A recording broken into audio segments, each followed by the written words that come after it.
नमस्कार, आप देख रहे हैं वीके न्यूज। मैं हूं सुनील राउत। सबको इस बात का इंतजार है कि कल जो नतीजे आएंगे वो क्या होंगे। क्या फिर से प्रधानमंत्री नरेंद्र मोदी देश की सत्ता संभालेंगे? क्या फिर से वो प्रधानमंत्री बनेंगे?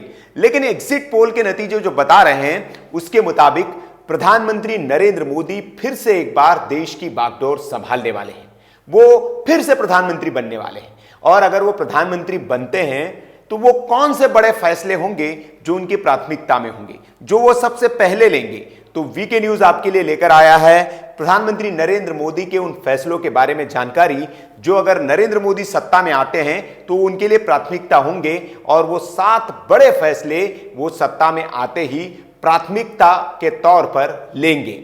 जी हां, सबसे पहले अगर हम बात करें तो नरेंद्र मोदी ने जो चुनावी सभाएं की, उन चुनावी सभाओं में इन मुद्दों को उन्होंने जोर शोर से उठाया और इसलिए उन पर दबाव रहेगा कि वो जब सत्ता में आए तो इन मुद्दों को वो हल वो हल करें इन मुद्दों को और इनका समाधान देश की जनता को दे। अगर सबसे पहले वादे की अगर हम बात करें तो प्रधानमंत्री नरेंद्र मोदी ने वादा किया है कि अगर वो सत्ता में आए तो वो जो किसानों के लिए उन्होंने किसान सम्मान निधि योजना की जो शुरुआत की है, जिसके मुताबिक हर किसान को 2,000 रुपए जो क्वार्टरली देते हैं और साल में 3 बार मतलब 6,000 रुपए सालाना देने का जो वादा उन्होंने किया है, वो पहले एक सीमित किसानों को दिया जाता था। लेकिन उन्होंने अपनी चुनावी सभा में किया और घोषणा पत्र में भी इसका वादा किया है कि अगर बीजेपी दोबारा सत्ता में आती है, प्रधानमंत्री नरेंद्र मोदी दोबारा प्रधानमंत्री बनते हैं, तो वो ये लाभ देश के सारे किसानों को देंगे।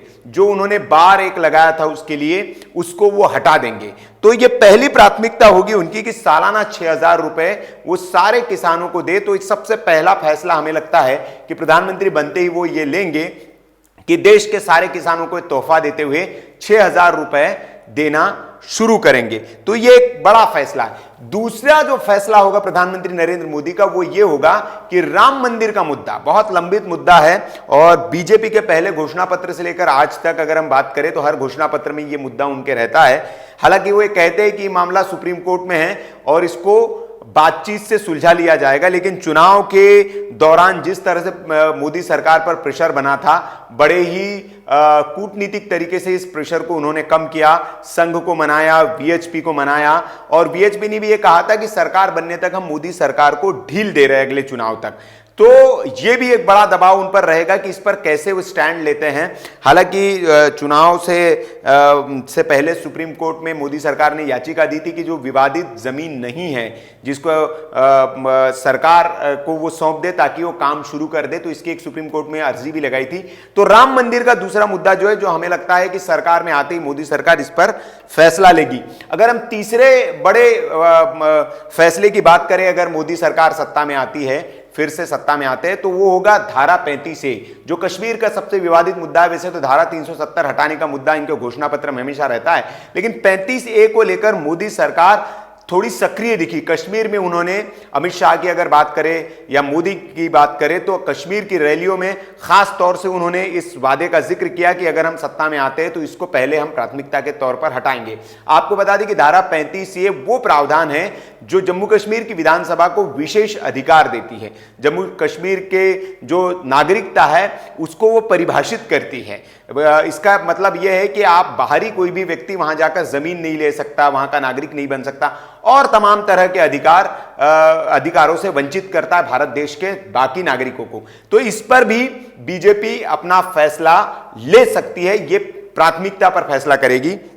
चौथा अगर हम बात करें तो प्रधानमंत्री नरेंद्र मोदी जिस मुद्दे पर चुनाव लड़े हैं, राष्ट्रवाद का मुद्दा, तो आतंकवाद को लेकर 0 टॉलरेंस की जो उन्होंने बात की है, तो वो उस पॉलिसी को लागू करेंगे और उसके लिए कोई कड़ा कानून बनाया जा सकता है, कोई ऐसी पॉलिसी बनाई जा सकती है, क्योंकि उन्होंने कहा कि आतंकवाद के खिलाफ लड़ना हमारी प्राथमिकता रहेगी और प्राथमिकता के साथ हम इस पर काम करेंगे।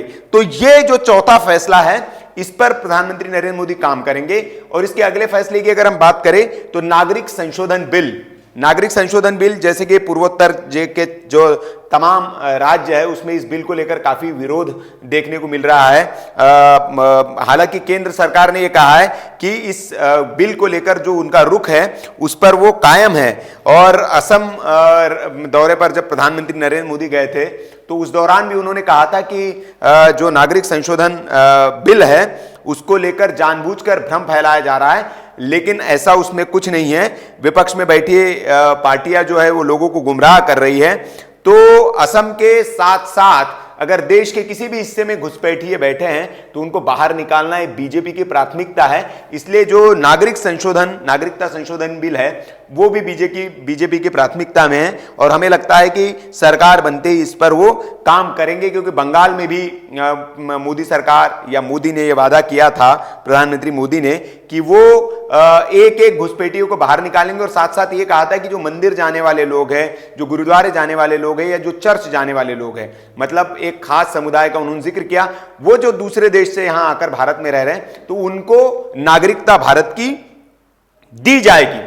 तो ये नागरिक संशोधन बिल है, इस पर भी बीजेपी अपना काम करेगी। अगले अगर बात करें तो जो सबसे जिसका जिक्र प्रधानमंत्री नरेंद्र मोदी ने अपने रैली में भी किया और वो है महिला सशक्तिकरण, जिसके तहत 3 तलाक, निकाह हलाला जैसे कानून आते हैं, जो पिछली सरकार में बहुत कोशिश की थी मोदी सरकार ने, लेकिन उसे पास नहीं कर पाई थी। तो यह भी प्राथमिकता के तौर पर जो 3 तलाक बिल है या निकाह हलाला जैसी जो कुप्रथा है उसको प्रतिबंधित करना या खत्म करने के कानून ला सकती है, क्योंकि घोषणा पत्र में भी इसका जिक्र किया गया। साथ ही साथ इसके तहत आंगनवाड़ी और जो आशा कार्यकर्ता है उनको आयुष्मान भारत के तहत लाने का भी मोदी सरकार ने वादा किया था।